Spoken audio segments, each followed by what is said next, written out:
MS Excel में हम text functions कर रहे हैं। लास्ट लेक्चर में हमने कैर एंड कोड नाम के दो टेक्स्ट फंक्शंस को किया था। मैंने आपको बताया था कि कैर फंक्शन एक ऐसा फंक्शन है जिसके अंदर हम 1 से लेकर 255 तक किसी भी नंबर को एज ए आर्गुमेंट पास करते हैं तो ये उस पर्टिकुलर नंबर का कॉरस्पॉन्डिंग कैरेक्टर या सिंबल हमें रिटर्न करता है। लेकिन इस कैर फंक्शन की एक ड्रॉबैक है। वो ड्रॉबैक ये है कि ये सिर्फ 1 से लेकर 255 तक नंबर पास करने के बाद ही आपको जो उसका जो पर्टिकुलर कैरेक्टर है वो रिटर्न करता है। यानी अगर आपने 256, 257 या उससे बड़े किसी नंबर को पास किया कैर फंक्शन में तो ये आपको एरर देता है। उसका कारण ये है कि ये जो हमारा कैर फंक्शन है ये ANSI यानी अमेरिकन नेशनल स्टैंडर्ड इंस्टीट्यूट जो कि एक करेक्टर सेट है उसे सपोर्ट करता है और वो करेक्टर सेट सिर्फ और सिर्फ 256 करेक्टर्स को ही सपोर्ट करता है, जिस कारण कैर फंक्शन की ये लिमिटेशन है। लेकिन आजकल जो हमारे ऑपरेटिंग सिस्टम हैं वो ANSI को सपोर्ट नहीं करते, बल्कि और भी बहुत बढ़िया करेक्टर सेट आ गए हैं जो कि ग्लोबली पूरे वर्ल्ड की जितनी भी भाषाएं हैं उनमें आने वाले जो अल्फ़ाबेट्स हैं, इसके अलावा जितने भी सिंबल्स हैं, सबस्क्रिप्ट्स हैं, सुपरस्क्रिप्ट्स हैं, करेंसी सिंबल्स हैं, ग्रीक करेक्टर्स हैं, रोमन नंबर्स हैं, मैथमेटिकल ऑपरेटर्स हैं, एरोज हैं और भी बहुत कुछ, जितने भी सिंबल्स आप सोच सकते हैं सभी सिंबल्स और मोर देन 1 मिलियन सिंबल्स जो हैं वो इसके अंदर कवर होते हैं। और ये जो पर्टिकुलर करेक्टर सेट है इसे UTF-8, UTF-16 या UTF-32 आप कह सकते हैं। लेकिन ये लेक्चर करेक्टर सेट समझाने का नहीं है, मैं बात करूंगा यूनिकैर की। यूनिकैर एक ऐसा फंक्शन है जो कैर की लिमिटेशन को दूर करता है। कैर फंक्शन में आप 255 तक ही नंबर एंटर कर सकते थे, लेकिन यूनिकैर के अंदर आप जो नंबर चाहें वो नंबर आप जितना मर्जी बड़ा नंबर आप एंटर कर सकते हैं, ये उसका कॉरस्पॉन्डिंग करेक्टर आपको रिटर्न कर देगा। मैंने आपको बताया था कि कोड फंक्शन जो है वो बिल्कुल रिवर्स काम करता है, किसके? कैर के। इसी तरह से यूनिकोड है। यूनिकोड के अंदर भी हम character, symbols, currency symbols, Greek characters इन सभी को पास करेंगे तो ये हमें क्या रिटर्न करेगा? ये हमें रिटर्न करेगा वो नंबर। तो यहाँ पर आपके सामने इनकी डेफिनेशंस भी लिखी हुई हैं। अभी इन डेफिनेशंस को पढ़ने की ज़रूरत नहीं है क्योंकि मैंने डिटेल में आपको इनके बारे में बता दिया है। मैं इसको वर्कशीट को आपसे शेयर कर दूंगा, आप आराम से इनको पढ़ लीजिएगा। चलिए नेक्स्ट शीट पर चलते हैं। यहाँ पर मैं 1 मिलियन से ज़्यादा सिंबल्स को तो आपके लिए लेकर नहीं आ सकता, लेकिन जो इंपॉर्टेंट सिंबल्स हैं वो तो हम समझ ही सकते हैं ना। देखिए यहाँ पर अगर आप आएंगे तो ये देखिए यहाँ पर मैंने ये नंबर पास किया किसमें? यूनिकैर में। तो ये देखिए ये सिंबल आ गया। मैंने फिर इस नंबर को पास किया तो ये सिंबल आ गया। ये जो सिंबल्स आप देख रहे हैं ये टिक और क्रॉस के सिंबल हैं। यहाँ पर आते हैं, इक्वल टू लिखेंगे और यूनिकैर लिख देंगे। यूनिकैर लिखने के बाद हम इस पर्टिकुलर नंबर को पास कर देंगे। पास करने के बाद एंटर को प्रेस करेंगे तो आप देखेंगे कि टिक मार्क यहाँ पर आ गया है। इसी तरह से ये जो चार हैं ये स्माइलीज के लिए यूज होते हैं।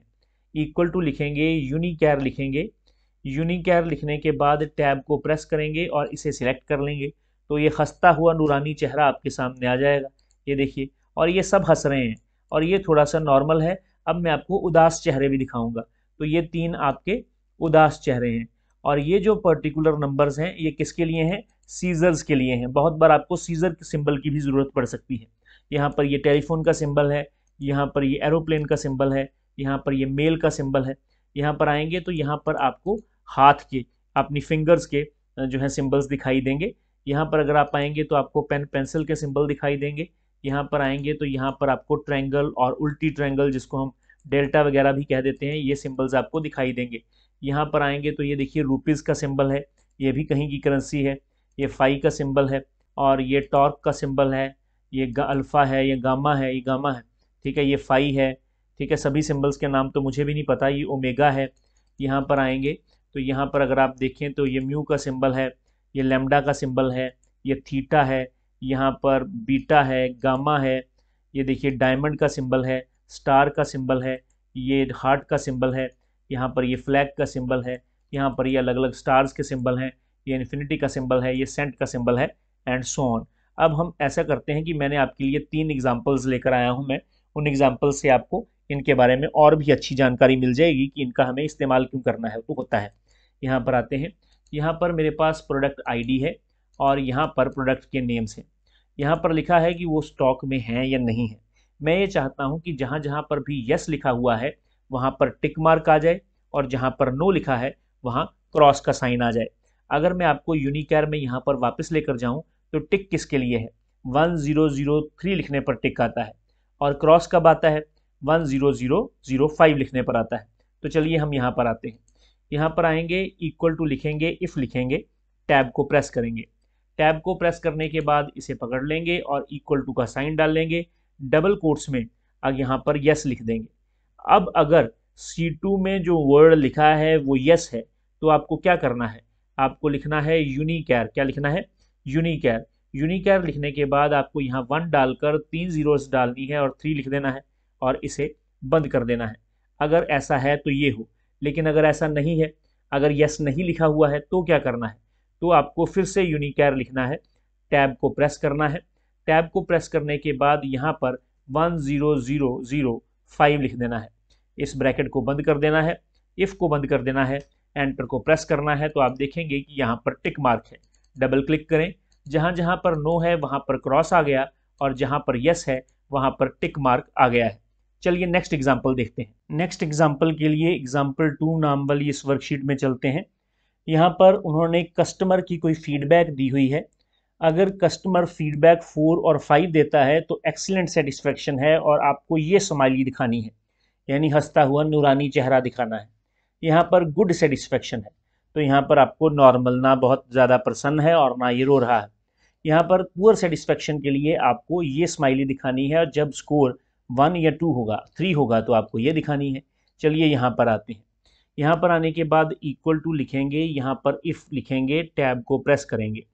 टैब को प्रेस करने के बाद इसे सिलेक्ट कर लेंगे और अगर ये ग्रेटर देन और इक्वल टू है किसके, 5 से, तो यहाँ पर कॉमा लगाएंगे और यहाँ पर यूनिकैर लिखेंगे।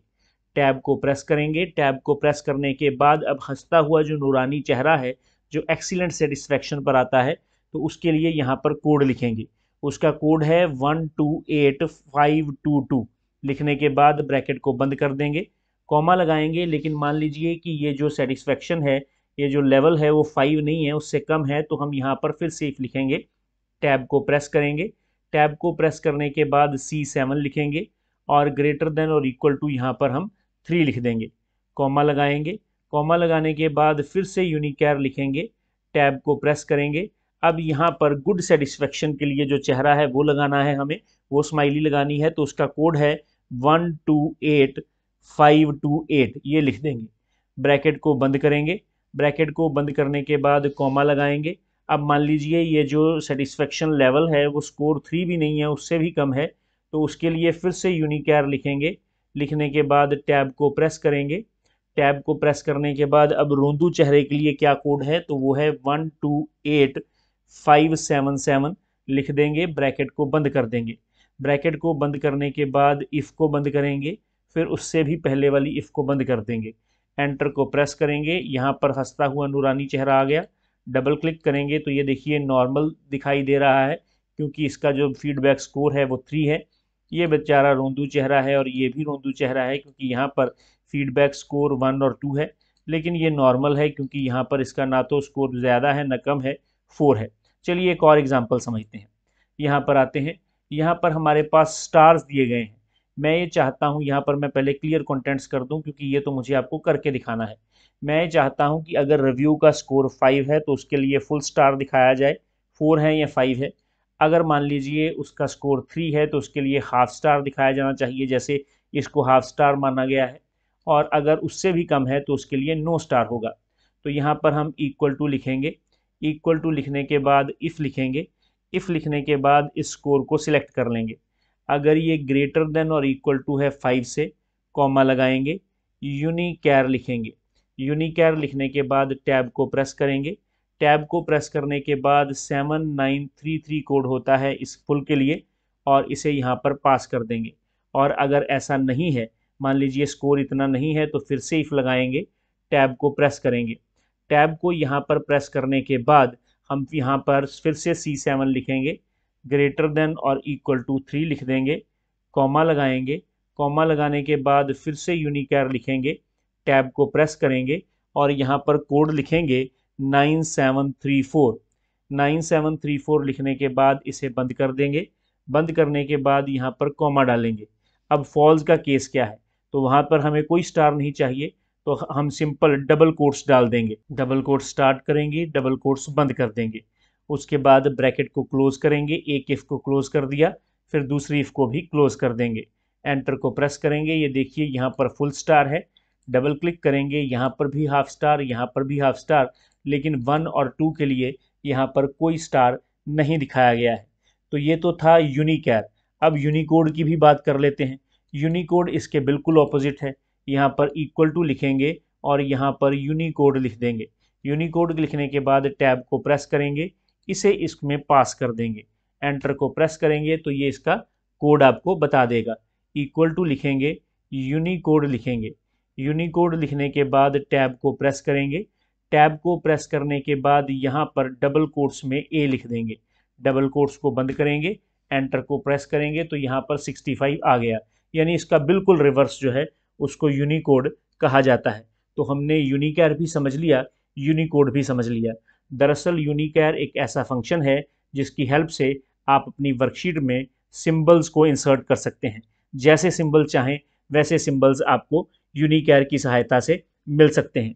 वैसे तो MS एक्सेल की वर्कशीट में सिंबल्स को इंसर्ट करने के बहुत से मेथड्स हैं और यूनिकैर से भी यानी फंक्शन का इस्तेमाल करने से भी आसान मेथड हैं, लेकिन क्योंकि हम फंक्शन कर रहे थे तो मुझे इसको आपको समझाना ही था।